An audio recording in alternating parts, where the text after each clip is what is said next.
Let me ask you something. What if the reason you're stressed, tired, overwhelmed isn't life? It's how seriously you're taking it. What if the weight you carry isn't real? It's self-made. See, we've been conditioned to grind, to prove, to control. But what if freedom, your next breakthrough, is on the other side of laughter, curiosity? I'm not saying don't care. I'm saying care differently. You're not here in door life. You're not a dance with it. If you're ready to stop surviving and start living, lean in, because what we're about to unlock could change everything. Imagine for a moment that life is a massive neon-lit amusement park. Every ride is an opportunity. Some spin you fast, some lift you high, some look downright terrifying.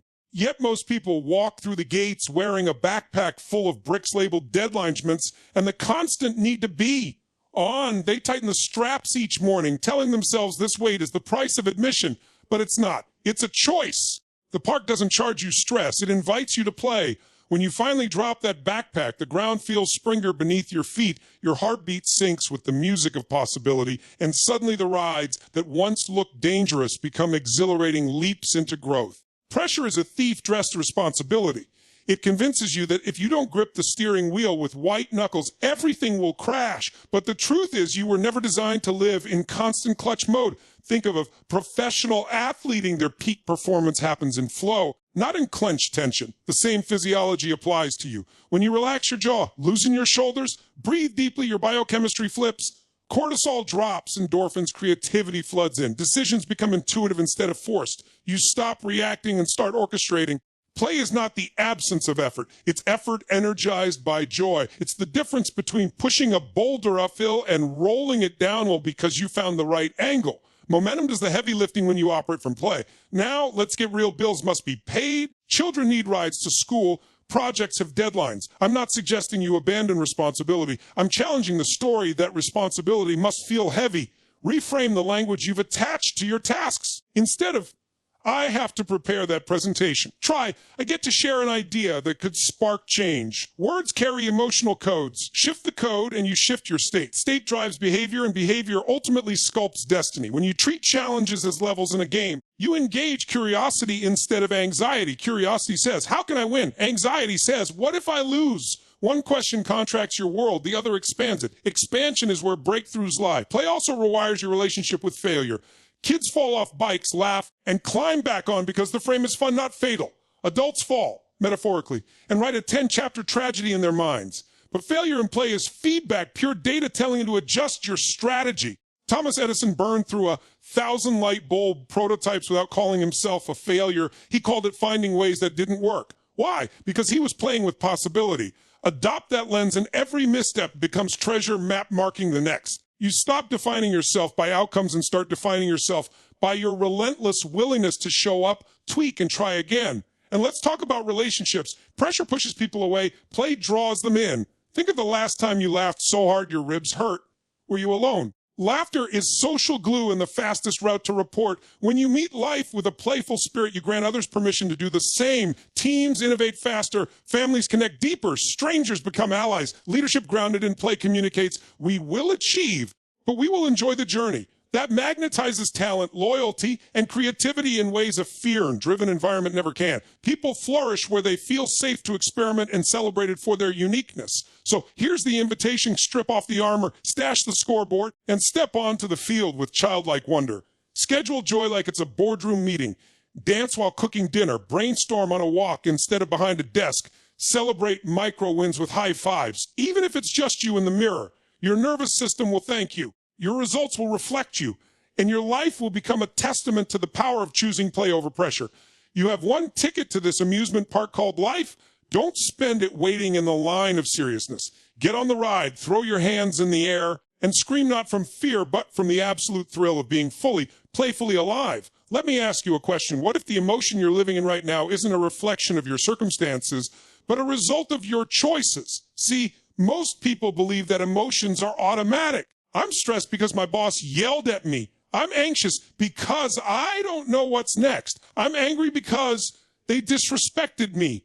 But let me shake your world a little, and it's never the event. It's never the boss, the uncertainty, or the person. It's the meaning you attach to those events. And that meaning, that's a choice, a decision. In every moment, you are deciding how to feel, even if you don't realize it. Now, don't get me wrong. I'm not saying we don't face real challenges or that you should ignore sadness, frustration, or fear. Those emotions are part of the human experience. They're signals, not enemies. But when you start taking life too seriously, you forget that you are the author of your internal world. You start living at the effect of things instead of at the cause. You begin reacting instead of responding. That's when emotions run wild. That's when stress becomes your home instead of a hotel you're meant to check out of. When you take life too seriously, you live in a constant state of control. You grip everything tightly, your schedule, your identity, your reputation, because you believe if you let go, everything will fall apart. But the paradox is this: the tighter you hold, the more life resists you. Energy that could be used for creativity, connection, or joy gets rerouted into managing fear. Fear of judgment, fear of failure, fear of not being enough. And here's the truth most people avoid.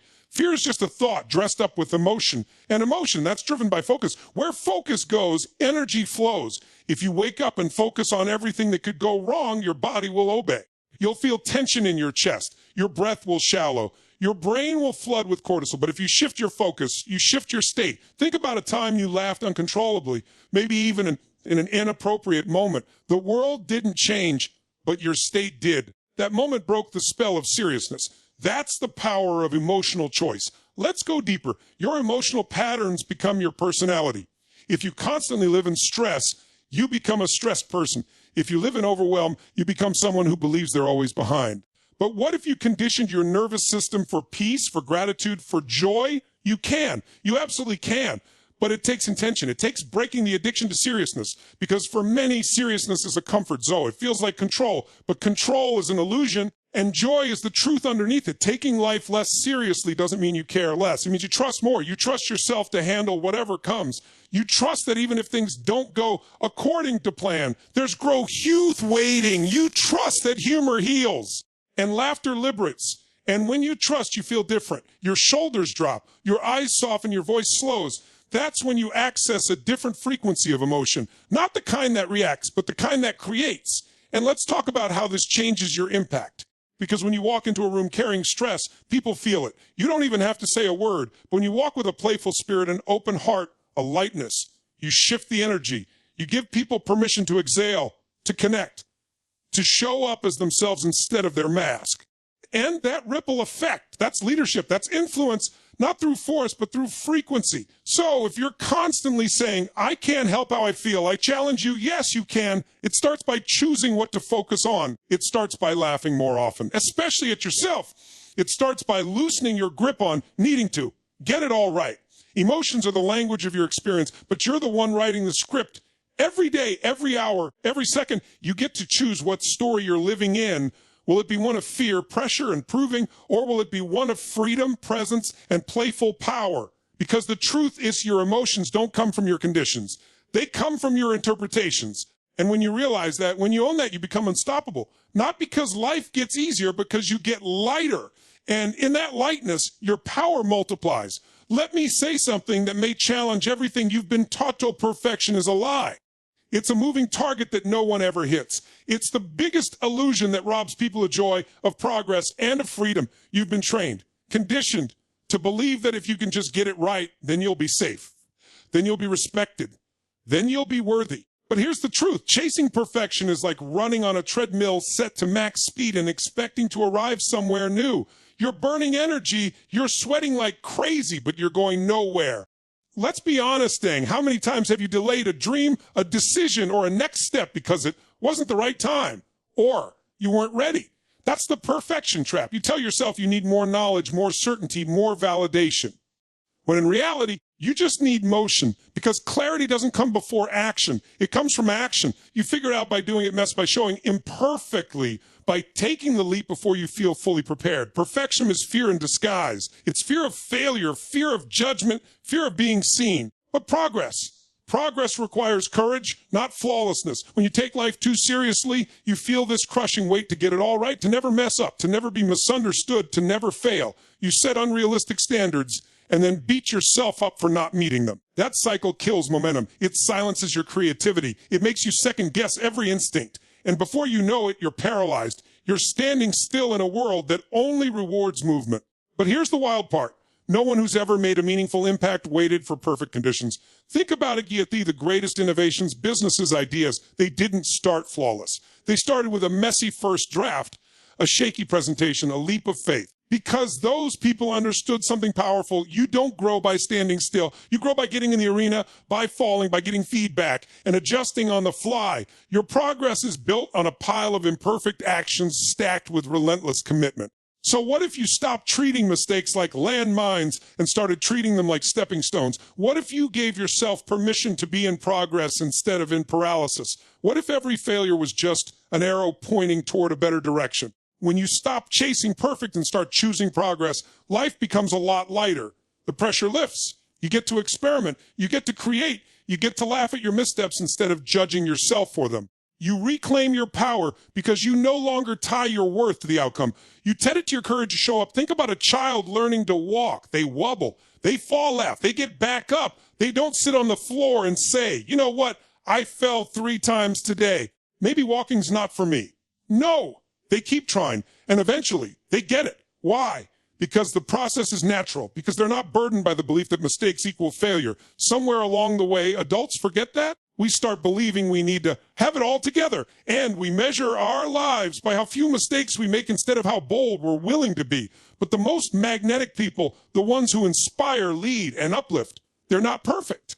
They're real. They're present. They're vulnerable enough to say, hey, I don't have it all figured out, but I'm moving forward anyway. That kind of energy changes rooms.